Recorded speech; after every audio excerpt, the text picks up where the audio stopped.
Before I start, this video is a little bit on the dark side. If you're easily offended or shocked, it may not be the video for you. The fear of disease is at the forefront of most people's minds. With any luck, we are approaching the end of an event which sadly will have some long-lasting consequences. I have looked at the idea of viruses coming from space before. The idea that we are, and have long been visited by beings from the stars, is somewhat the backbone of the channel. With this in mind, I have a story that bridges these two ideas and could leave us with the question, are extraterrestrials infecting people on this planet with diseases? Let's take a look. Welcome to IF, videos on history, mystery and the strange. Hit that subscribe button and ring the bell so you never miss a video again.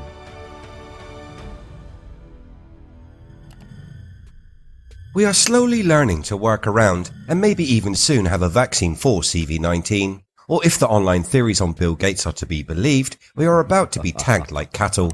With just under 2.5 million recorded CV-19 cases globally, this is an event that has blanketed media and will long be on people's minds. Many different theories have sprung up about the virus, from the idea that it was spread by the consumption of bats, to the thought that it was engineered as an economic weapon, to the more recent links to 5G and an operation to collapse the global economy in preparation for a single world currency. One theory from the early days of the pandemic was that this virus originated in space and was brought to the planet on a meteor that impacted China at the very beginning of the outbreak. What if it was not a meteor, but instead a craft? Could an alien race have purposely started all of this? It's a scenario that seems highly unlikely, but it could explain why UFO sightings are up. Maybe they are monitoring their handiwork. For those that think aliens are here to help, it may be time to think again. There is a case from the 70s that may show the ill intentions on the part of these visitors from outer space. A Brazilian farmer could possibly have been the first casualty from interacting with an unidentified flying object. The man, a one Luis Barroso Fernandez, contracted a mysterious illness which he later passed away from after he was, as he put it, zapped by small aliens that he saw coming out of a disc-shaped craft. The unlucky man told his story a few days before he passed, after a long fight with the mystery illness that began on that fateful day. UFologist Paul Mantle listened and wrote down Mr. Fernandez's tale. The incident started when the farmer heard a strange buzzing sound coming from above. He looked up and spotted an unexplainable object in the sky. This all happening just a few kilometers outside the city. Imagine if a large population was struck by the illness which eventually killed this man. This UFO came lower and revealed itself to be a disc. The disc then landed a short 30 meters away from the man. To the shock of the farmer, two small alien beings exited, one of them holding up some sort of flashlight-like device. This is the moment that the man claimed the extraterrestrial fired the device at him and his donkey, hitting him and the animal square in the face. This light was said to have left the man and beast both paralyzed. When he came to, he claimed that he was several meters away from the location the attack took place. He was dizzy, trembling, and his face was burned. He also had difficulty breathing and an intense headache. The farmer, being a healthy man, said that he had never felt so sick, not at any point before in his entire life. A local cowboy luckily stumbled upon the shaken farmer and helped him to regain his composure and return home to his wife. She quickly called the doctors when seeing her husband in such pain. These doctors said that they could not diagnose his mystery condition. A doctor, Antonio Morey Mangale, who listened to Fernandez's fantastical story and was not a believer in UFOs or aliens, had to concede that something very serious had happened to the farmer. The doctor, following procedure, recorded all the information in Fernandez's medical records.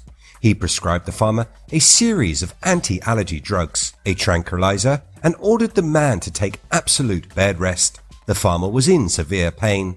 His eyes burned, and the left side of his body was covered in red welts. Strangely, his hair had become grey the day after the interaction with these strange beings. Those that knew the man told of how he was perfectly fit before the alleged incident, but after, his health rapidly deteriorated. It is said that he even began to regress mentally, eventually becoming childlike in his thoughts and actions. The man's family grew ever more concerned and took him to a psychiatric hospital in the nearby city of Sal Gerardo. At the hospital, 16 doctors examined him. Not one of them could make a definitive diagnosis of what was causing this to the unfortunate farmer. The man's doctor followed the health of his patient, but was unable to find a cause for the man's worsening medical condition and diminishing mental capacity. This decline continued for 2 decades until finally in 1993, the farmer passed. Before he departed this world, he muttered 3 words: Mum, give, and fear. There is other evidence that the man's story may be true.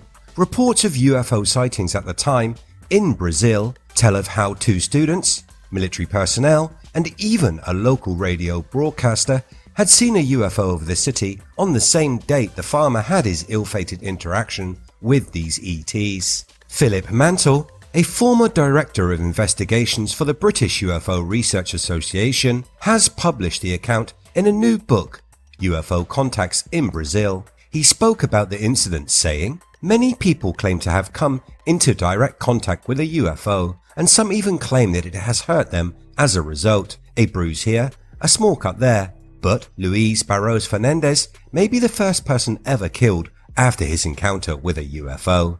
The author of the book added, "Contact with a UFO is not common at all, but when the UFO in question shoots a beam of light at you, a light that hits you full in the face, it's extremely rare." This is what happened to Luis Barros Fernandez. The illness that followed immediately after this encounter is bizarre to say the least, and went undiagnosed by a number of different doctors. Did the beam of light that hit him cause these illnesses and eventually his death? We will probably never know, but this is one of the most bizarre and rarest such close encounters on record. Of that there is no doubt. This story highlights a couple of interesting ideas. The first being that we might have some real physical evidence here, and that the unlucky farmer's medical history should be scrutinized. The second, that the aliens are not always the benevolent beings many portray them to be. Researching close encounters, we come upon Hynek's scale to help us. It lists interactions as follows. Close encounters of the first kind. Visual sightings of an unidentified flying object seemingly less than 500 feet away that show an appreciable angular extension and considerable detail. Close encounters of the second kind. A UFO event in which a physical effect is alleged. This can be interference in the functioning of a vehicle or electronic devices, animals reacting, a physiological effect such as paralysis or heat and discomfort in the witness, or the physical traces like impressions in the ground, scorched or otherwise affected vegetation, or even a trace of chemicals. Close encounters of the third kind. UFO encounters in which an animated entity is present. These include humanoids, robots, and humans who seem to be occupants or pilots of a UFO craft. The fourth kind. A close encounter of the fourth kind is a UFO event in which a human is abducted by a UFO or its occupants. The fifth kind. A close encounter of the fifth kind is a UFO event that involves direct communication between aliens and humans. Close encounters of the sixth kind. This would be the level on the scale that matches our story, being the death of a human or animal associated with a UFO sighting. And finally, close encounters of the seventh kind, the creation of a human-alien hybrid, either by sexual reproduction or artificial scientific methods. Something I looked at in the video linked above. There have been a number of suspected close encounters of the sixth kind. Documented UFO-related deaths can be traced back to January 7th, 1948, when a 25-year-old pilot, A1 Captain Thomas F. Mantell, similar name, not a relation to the researcher, of the Kentucky Air National Guard, died when his P-51 Mustang fighter crashed, this crash occurring after an alleged pursuit by an unidentified flying object. Investigations by the notorious United States Air Force Project Blue Book claimed that the pilot may have crashed after chasing a skyhook balloon. Skyhook balloons were the high-altitude balloons developed by Otto C. Winson and General Mills. They were used by the United States Navy Office of Naval Research during the late 1940s and 1950s for atmospheric research. Back in 1948, these balloons were part of a top-secret project that Mantle would have not known anything about. The investigators said that the pilot had pursued the object in a steep climb and disregarded ground control suggestions to level his altitude. At high altitude, he blacked out from lack of oxygen, his plane then tumbling uncontrolled into the ground. Historian David M. Jacobs argues this case marked a sharp change in both public and governmental perceptions of the UFO phenomena. He said, "Previously, the news media often treated UFO reports with a whimsical or glib attitude reserved for silly news stories. Following Mantell's death, the fact that a person had died in an encounter with an alleged flying saucer dramatically increased public concern about extraterrestrial visitors. Now, a dramatic new prospect entered public consciousness. Extraterrestrials could potentially be hostile." If these cases interested you, I highly recommend picking up a copy of the book Close Encounters of the Fatal Kind, Suspicious Deaths, Mysterious Murders, and Bizarre Disappearances in UFO History, written by Nick Redfern. This title looks at the field of UFOs and tells of the many unsettling examples of suspicious UFO-related deaths, accounts of accidents that might not have been accidents after all, researchers and witnesses who have vanished, never to be seen again, conveniently timed heart attacks which have been reported, out of the blue suicides that, upon investigation, bear the distinct hallmarks of a murder and are all too common, and the many alleged grisly deaths at the hands of both extraterrestrials and government agents, the possibility of alien viruses and diseases spreading on the planet, and a planned agenda for our extermination. This then bringing us full circle to the start and the current situation we find ourselves in. It also brings me to the end of this topic. Well, for this time around at least. What do you think? Could an alien race be targeting humanity with what could be coined as bioweapons? Are these evil ETs here today? Let me know what you think in the comments below.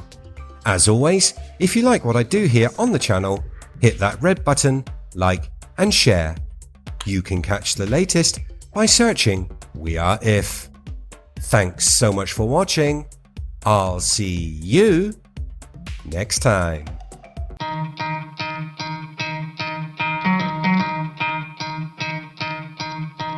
You could try to play, but you're never gonna beat me. Look the other way, what I'm doing ain't easy. Bloody hands stained from the people who deceive me. Muddy hands break through the chains, go free me. Looking for change, looking for pain, pulling a mob, pushing a train. I'll never stop, stick to a lane, pick up the pieces and go rearrange.